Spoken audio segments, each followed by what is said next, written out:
Good evening बच्चों, कैसे हो सब लोग। चलो हम लोग आज स्टार्ट करते हैं बैलेंसिंग ऑफ केमिकल इक्वेशन। इसके पिछले टॉपिक में हमने डिस्कस कर लिया था केमिकल रिएक्शन एंड इक्वेशन के बारे में। अभी हमारा एक topic characteristics of chemical reaction भी हम लोगों ने पढ़ लिया है। हमने सबसे पहले केमिकल रिएक्शन एंड इक्वेशन पढ़ा, जहाँ पर हमने आपको प्रॉपर्टीज़ के बारे में physical change, chemical change, physical property, chemical property, ये सब डिस्कस करते हुए हम लोग सबसे पहले हमने पढ़ा केमिकल रिएक्शन क्या होता है, केमिकल इक्वेशन क्या होता है, चेंज क्या होता है, फिजिकल चेंज क्या होता है, केमिकल चेंज क्या होता है, फिजिकल प्रॉपर्टी क्या होती है, केमिकल प्रॉपर्टी क्या होती है। उसके बाद फिर हम लोगों ने आगे की भी बातचीत की थी। अच्छा चलिए, उसके बाद हमें कैरेक्टरिस्टिक्स ऑफ जो केमिकल रिएक्शन थी वो सेकंड लेक्चर का पोर्शन था। फिर हम आज थर्ड लेक्चर के बारे में बात करें। थर्ड लेक्चर में हम लोग ये डिस्कस करने वाले हैं बैलेंसिंग ऑफ केमिकल इक्वेशन के बारे में हम बात करेंगे। What is balancing of chemical equation, यानी कि हमें इसी के बारे में पढ़ना है कि बैलेंसिंग ऑफ केमिकल इक्वेशन क्या होता है। बहुत गौर से सुनिएगा, ध्यान से सुनिएगा, मजा आएगा पूरा। कुछ लोगों को कल पिछली वीडियो में कुछ लोगों ने कमेंट किया था कि sir carbon and its compound जल्द से जल्द कराइए। तो बेटा बहुत ज़्यादा टाइम नहीं लेंगे, बस ये मान के चलो 2 से 3 लेक्चर में ये ख़त्म करेंगे और उसके बाद हम एक एक चैप्टर से बढ़ते हुए सीधे सीधे कार्बन एंड इट्स कंपाउंड में पहुंच जाएंगे। ठीक है, बहुत जल्दी हम उसको भी स्टार्ट करेंगे। आप बिल्कुल निश्चिंत रहिए, सारे चैप्टर आपको कवर कराएंगे, बस आप बने रहें। देखिए, हमने कहा कि बैलेंसिंग ऑफ केमिकल इक्वेशन हमारा ये टॉपिक है। हम कहते हैं किसी केमिकल इक्वेशन को हम बैलेंस कैसे करते हैं। ठीक है, तो किसी केमिकल इक्वेशन को बैलेंस करने के लिए हमें ध्यान केवल सिर्फ इतना, देखिए इसमें लिखा बहुत कुछ है, आप पढ़ रहे होंगे, देख रहे होंगे। इसका गोल क्या है, एम क्या है बैलेंसिंग का। हमारा बैलेंसिंग का सबसे बड़ा मोटिव होता है कि हम रिएक्टेंट साइड में जो नंबर ऑफ एलिमेंट होते हैं बेटा, उसको प्रोडक्ट साइड के नंबर ऑफ एलिमेंट के बराबर करते हैं। यानी कि हमारा कहने का मीनिंग ये है कि रिएक्टेंट में जितने एटम्स या एलिमेंट हैं वही एटम्स या एलिमेंट हमारे दूसरे साइड में भी होने चाहिए। यानी कि रिएक्टेंट के साइड में जो number of elements, atoms, molecules जो कुछ भी आपको दिखाई दे रहे हैं वो हमारे किधर होने चाहिए, प्रोडक्ट साइड में भी होने चाहिए। अगर ऐसा है तो यह इक्वेशन बैलेंस है। और आपने पढ़ा होगा कि हर कोई balance equation law of conservation of mass को फॉलो करता है ना। बैलेंस रहेगा तभी law of conservation of mass follow होगा। Law of chemical combination chapter number 3 class 9th, अगर आपको याद हो तो वहाँ आपने पढ़ा हुआ था। ठीक है, कोई बात नहीं। अब हमारा जो टॉपिक है, हमें क्या करना है, हमें किसी केमिकल रिएक्शन को बैलेंस करके देखना है। क्या हम किसी केमिकल रिएक्शन में सचमुच में बैलेंस कर पाएंगे क्या? लेकिन सर सबसे बड़ा सवाल ना हमारे साथ तो ये है, हम तो रिएक्शन बना भी नहीं पाते। यानी कि एक क्वेश्चन अगर आपके दिमाग में, किसी के भी दिमाग में ये चल रहा होगा कि सर हम तो केमिकल रिएक्शन बना भी नहीं पाते, हम तो केवल अभी तक आपने लेक्चर में ये पढ़ाया था पीछे की क्लासेज में कि हम केमिकल रिएक्शन कराते कैसे। हमने ये देखा था कि जो अनस्टेबल होंगे वो स्टेबल हो जाएंगे। आपने यही बताया था कि 2 या 2 से अधिक एलिमेंट जो आपस में रिएक्शन में पार्टिसिपेट कर रहे हैं वो दोनों अनस्टेबल होते हैं, क्योंकि वो नोबल गैस कॉन्फ़िगरेशन को अटेन नहीं किए रहते। और नोबल गैस अटेन करने के लिए वो क्या करते हैं, रिएक्शन करते हैं, नए नए कंपाउंड बनाते हैं। ठीक है सर, हम समझ गए। लेकिन बेटा हमें समझना ये है कि अगर कोई रिएक्शन हमें दे दिया जाए तो वो कैसे होगा, कंपाउंड कैसे बनेगा, बॉन्ड कैसे बनेगा, इन्हीं सभी विषयों पर हमें बातचीत करनी है। सपोज करिए ये हमारा पोर्शन है how to balance chemical equation, यानी कि हम किसी केमिकल इक्वेशन को बैलेंस कैसे करते हैं। क्वेश्चन यहीं पर है। तो हम किसी केमिकल इक्वेशन को कैसे बैलेंस करेंगे, ये सोचने का सवाल था। कोई भी केमिकल इक्वेशन XYZ कुछ भी दे दिया जाए उसको बैलेंस करना है। ठीक है, तो बैलेंस करने का मतलब रिएक्टेंट में जो नंबर ऑफ एलिमेंट हैं वही नंबर ऑफ एलिमेंट प्रोडक्ट में भी होने चाहिए। अगर रिएक्टेंट साइड के number of element product side के नंबर ऑफ एलिमेंट के बराबर हो गए तो वह रिएक्शन बैलेंस होगा। अगर बराबर नहीं हुए तो वह बैलेंस नहीं होगा। चलो अब जरा देखते हैं। लेकिन हम कहते हैं कि बैलेंस करना है, ठीक है, रिएक्टेंट प्रोडक्ट को, सब सही है। लेकिन सर सवाल तो यहाँ आकर के खड़ा हो गया ना, क्रिस क्रॉस मेथड मुझे नहीं आता, भूल गया है। क्रिस क्रॉस मेथड भूल जाने का मतलब कि किसी रिएक्शन को सर बैलेंस करते कैसे हैं, सॉरी किसी रिएक्शन को हम करते कैसे हैं, यानी कि कैसे हम प्रोडक्ट बनाएंगे। सपोज करिए जैसे किसी ने कहा कि मैग्नीशियम को नाइट्रोजन से ट्रीट कर दो कि क्या बनेगा, सल्फर को ऑक्सीजन से ट्रीट कर दो कि क्या बनेगा। हमें नहीं मालूम सर कि किसको किससे मिलाना है और क्या बनाना है, तो क्यों चिंता करते हो, हम तो हैं ना बच्चे, हम आपको ये बताएंगे। देखो हम लोगों ने क्लास 9th में एक क्रिस क्रॉस मेथड पढ़ा था, आपको याद होना चाहिए। जो 9th का क्रिस क्रॉस मेथड था वहां पर तो वर्कआउट द फॉर्मूला करके आपके उसमें NCERT में और एस्चांत बुक में दिया हुआ है कि workout the formula for following, तो वो ऐसा केस नहीं हमें देखना है। हम क्रिस क्रॉस मेथड नेम से इसको जानते हैं और हम यहाँ डिस्कस करेंगे क्या होता है क्रिस क्रॉस मेथड। ठीक है, जैसे मान लो हमारे दिमाग में एक छोटा सा सवाल आता है, हमने कहा कि अगर हम दो या दो से अधिक चीज़ों को आपस में मिलाना चाहते हैं, सपोज करिए हमने कहा कि अगर हम मैग्नीशियम को ऑक्सीजन से ट्रीट करते हैं यानी Mg+O2 बनाना चाहते हैं, तो हमारे दिमाग में आता है कि जब हम मैग्नीशियम का रिएक्शन ऑक्सीजन से कराते हैं तो प्रोडक्ट में हम क्या पाएंगे। तो प्रोडक्ट में क्या पाएंगे इसको समझने के लिए हमें ध्यान ये रखना होगा कि एक सिंबल हम लिखेंगे और दूसरा हम वैलेंसी लिखेंगे। और आपको याद हो तो हम यही लिखते थे, सिंबल लिखते थे और हम वैलेंसी लिखते थे। तो सिंबल में बेटा हम क्या लिख देंगे, मैग्नीशियम लिख देंगे और सिंबल ऑक्सीजन का क्या हो जाएगा, O हो जाएगा। मैग्नीशियम की वैलेंसी 2 हो गई और ऑक्सीजन की क्या हो गई, 2 हो गई। तो मैग्नीशियम की वैलेंसी 2 है, ऑक्सीजन की 2 है, तो ये 2 आपका इधर क्रॉस कराते थे और इसको इधर कराते थे, यही किया था हम लोगों ने। फिर हम जब ऐसा करा देंगे तो ऐसे केस में हमें प्रोडक्ट क्या मिल रहा है, Mg2O2, और हम इसे लिखते क्या थे, MgO लिखते थे। ठीक है, हमें प्रोडक्ट क्या मिल गया, MgO मिल गया। और MgO जो मिल रहा है इसे हम क्या कहते हैं, इसको हम मैग्नीशियम ऑक्साइड कहते हैं। क्या नाम दिए, मैग्नीशियम ऑक्साइड। एक शॉर्ट ट्रिक, बड़े लोगों के कॉन्सेप्ट में कंफ्यूजन हो जाता है, बच्चों को बड़ा समझ में नहीं आता। जैसे आप सब भी हो, आपको लगता होगा कि सर आपको तो पता है MgO को हम मैग्नीशियम ऑक्साइड कहते हैं, आप MgO को मैग्नीशियम ऑक्साइड लिख लेते हैं, लेकिन क्वेश्चन तो एराइज यहाँ हो रहा है ना कि सर हमको तो नहीं पता है कि MgO को क्या कहेंगे, मैग्नीशियम ऑक्साइड क्या होगा, कैसे हमें पता चलेगा। बेटा आपने देखा होगा कि Mg2+ आयन बनाता है तो मैग्नीशियम आयन हो गया, ऑक्सीजन 2 इलेक्ट्रॉन को गेन करके O2- आयन बनाता है तो ऑक्साइड आयन हो गया। आयन आयन काट दो, अपने यहाँ कोई मैथ नहीं लगती, शॉर्ट ट्रिक समझो। तो ये क्या हो जाएगा, मैग्नीशियम ऑक्साइड हो जाएगा, यानी एक मैग्नीशियम आयन हो गया, एक ऑक्साइड आयन हो गया। तो जब आप यहाँ कट कर दोगे तो क्या मिल जाएगा, मैग्नीशियम ऑक्साइड आपको ऑब्टेन हो जाएगा। कहते हैं दूसरा क्वेश्चन ले लेते हैं। ये एक और अच्छा सा सवाल आपके सामने अगर हम आपको दें तो अभी हम लोग क्रिस क्रॉस मेथड समझ रहे हैं, अभी हम इसके बाद समझेंगे कि बैलेंसिंग कैसे होगी। सपोज करो Na+O2 Na2O हमने कंसीडर कर लिया, हम कहते हैं कि इसको भी सिंबल और वैलेंसी लिखेंगे। तो देखो बेटा एक क्वेश्चन ये भी आता है, आपको बड़ा कंफ्यूज करता है। जैसे यहाँ O2 लिखा है तो आपको लगता होगा कि सर O2 तो यहाँ लिखते हैं, यहाँ Na2 क्यों नहीं लिखे।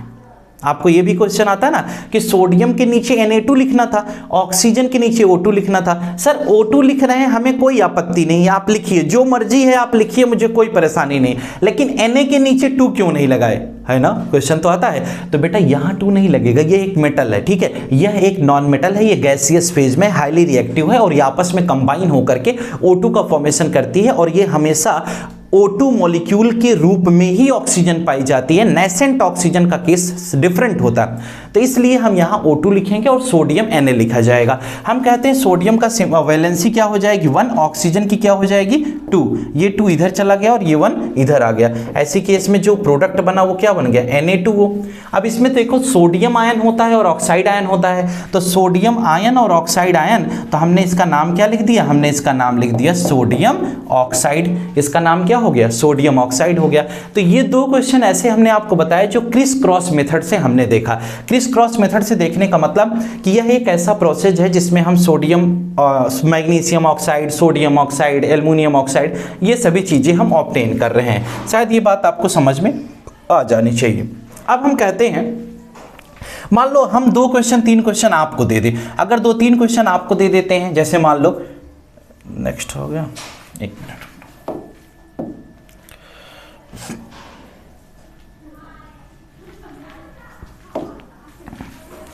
देखो अगर हम आपको ये क्वेश्चन देते हैं तो इसको आप कैसे सॉल्व करोगे, ठीक है, इसको आप समझिएगा, आप भी करके देखिए। आपने तो पढ़ा है ना Mg+Cl2, सपोज करिए ये आपको दे दिया, हमने कहा कि H2+O2, आपसे हमने कहा ये दे दिया, हमने कहा Ca+Cl2 ये दे दिया, ठीक है, N2+H2 ये दे दिया, ठीक। अभी हम क्रिस क्रॉस मेथड पे केवल बात कर रहे हैं, ठीक है। हम कहते हैं कि Ca के साथ आपको O2 भी दे दिया। अगर ये क्वेश्चन हमने 5 क्वेश्चन सपोज करिए आपको दे दिए, अब हमने आपसे कहा कि जरा इसका आप प्रोडक्ट बनाइए, ठीक है। उम्मीदन ये आप ज़रूर कर लेंगे, कर पाओगे कि नहीं बच्चों, बोलो, वो तो जाना चाहिए, क्योंकि Mg+Cl2 है। जब आप क्रिस क्रॉस वो सिंबल और रिप्रेजेंटेशन वाला लगाओगे तो यहाँ पर प्रोडक्ट आपको क्या मिल जाएगा, MgCl2 मिल जाएगा। अब कुछ लोगों के दिमाग में आता है कि सर करके दिखाइए, हर क्वेश्चन पॉसिबल है, आप अपने से करिएगा। मैं इसको बता दिया, 2 क्वेश्चन आपको कराया ना, उसी बेसिस पे आपको ये करना है। MgCl2 बन गया, नाम क्या हो जाएगा, मैग्नीशियम क्लोराइड। हम कहते हैं ये हाइड्रोजन और H2O यहाँ से बन जाएगा, ये वाटर हो गया। दूसरा आपका क्या बन जाएगा, CaCl2 बन जाएगा। हमें कैसे मालूम है, हम भी क्रिस क्रॉस से ही इसको सॉल्व करते हैं। ये आपका क्या बन जाएगा, ये हमारा NH3 बन जाएगा जिसे अमोनिया कहते हैं, और ये क्या बन जाएगा, CaO क्विक लाइम बन जाएगा। हमने कहा एक मैग्नीशियम क्लोराइड, एक वाटर, एक कैल्शियम क्लोराइड, एक अमोनिया और एक कैल्शियम ऑक्साइड। तो टोटल हमें इस तरह से नाम मिल जाते हैं। हमने कहा magnesium chloride, water, calcium chloride, ammonia, quick lime, ये जो नॉमेनक्लेचर आपको दिखाई दे रहे हैं, इसके बेसिस पर हम ये समझ पाते हैं कि यहाँ पर क्या हो रहा है। ठीक है, अब हम इसके थोड़ा और आगे चलेंगे और देखेंगे कि आगे का कॉन्सेप्ट क्या है, उसके बारे में हम बात करेंगे। ठीक है, चलिए क्विक लाइम तक का हमने ये पूरा पोर्शन आपको क्लियर करा दिया, शायद ये बात आपके समझ में आ जाना चाहिए। अब बेटा हम थोड़ा और आगे की तरफ बढ़ेंगे, जहां पर हमें देखना है कि क्रिस क्रॉस मेथड अगर हमें क्लियर हो गया तो हम देखते हैं कि कुछ रिएक्शंस हमें दे दिए जाएं।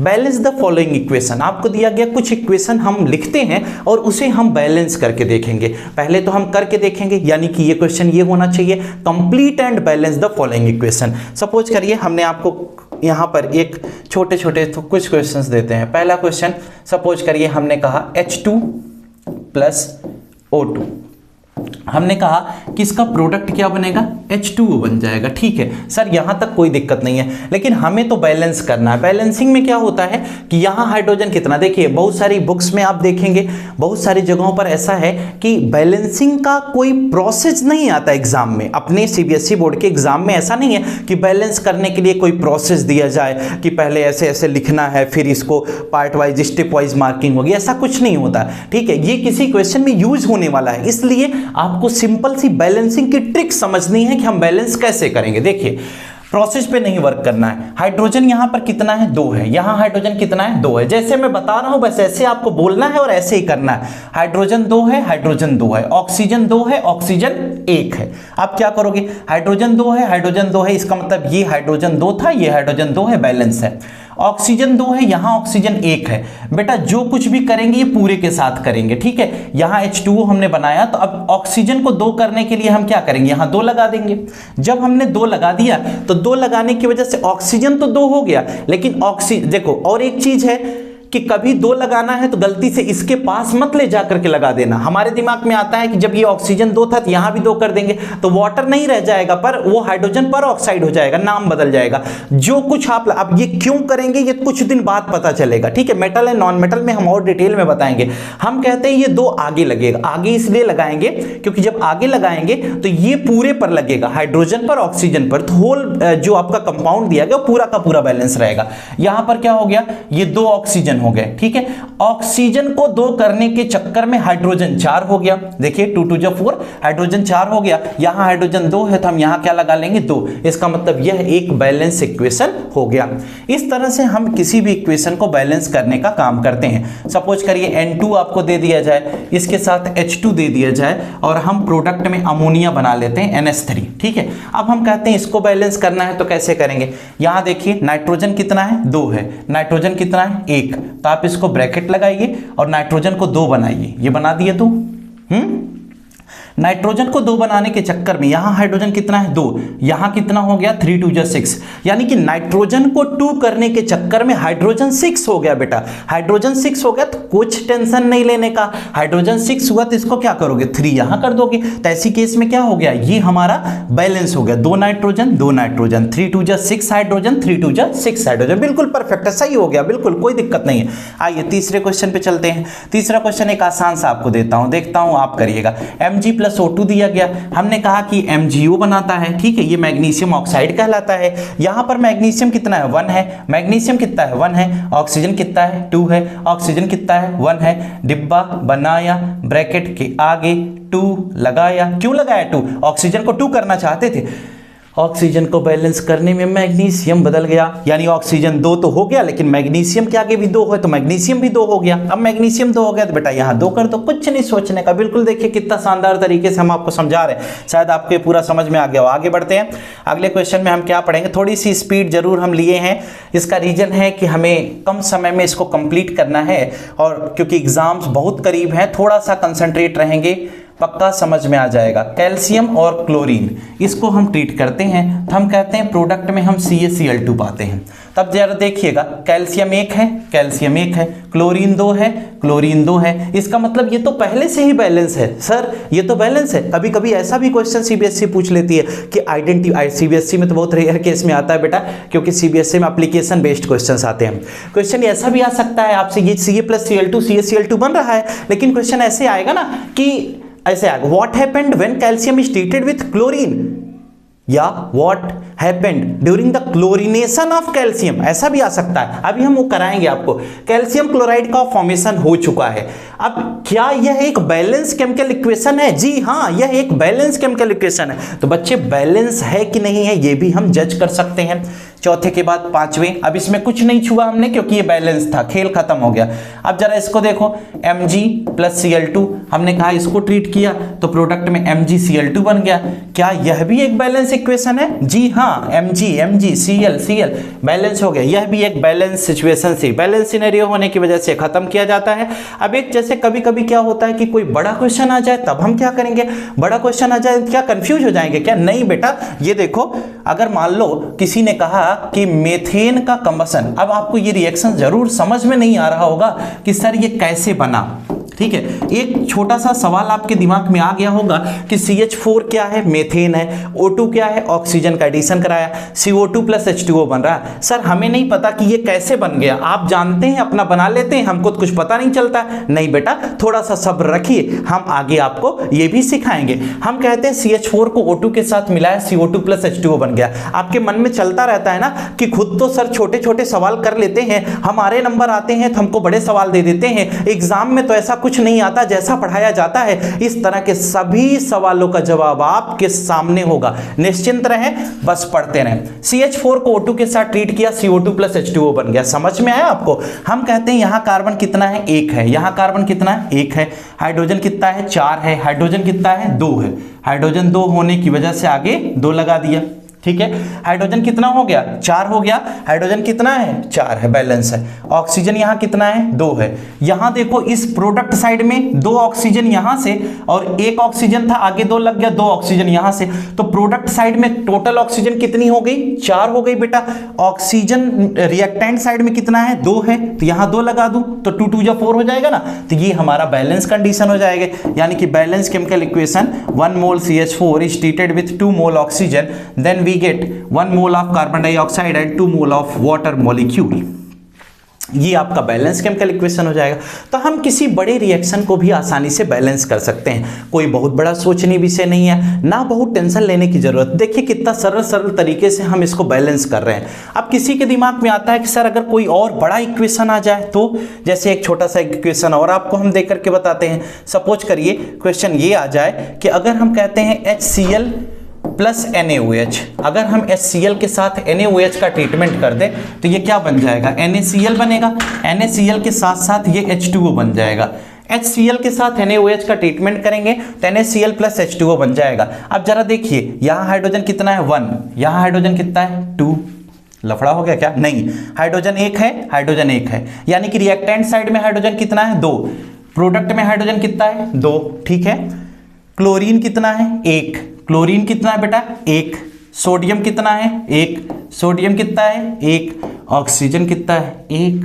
ऑक्सीजन कितना है? 1। इसका मतलब ये तो बैलेंस है, पहले से ही बैलेंस है, नहीं करना है बैलेंस हमको। ये रिएक्शन हमारा बैलेंस है, इसमें बैलेंसिंग की कोई रिक्वायरमेंट नहीं है। तो आपको शायद, मुझे नहीं लगता कि अब कोई कंफ्यूजन होगा या कोई परेशानी हो सकती है बैलेंसिंग में। कोई भी क्वेश्चन आ जाए आप उसे आसानी से बैलेंस कर सकते हैं। सपोज करिए यही क्वेश्चन हम ऐसे दे दें, H2SO4 + Na2SO4।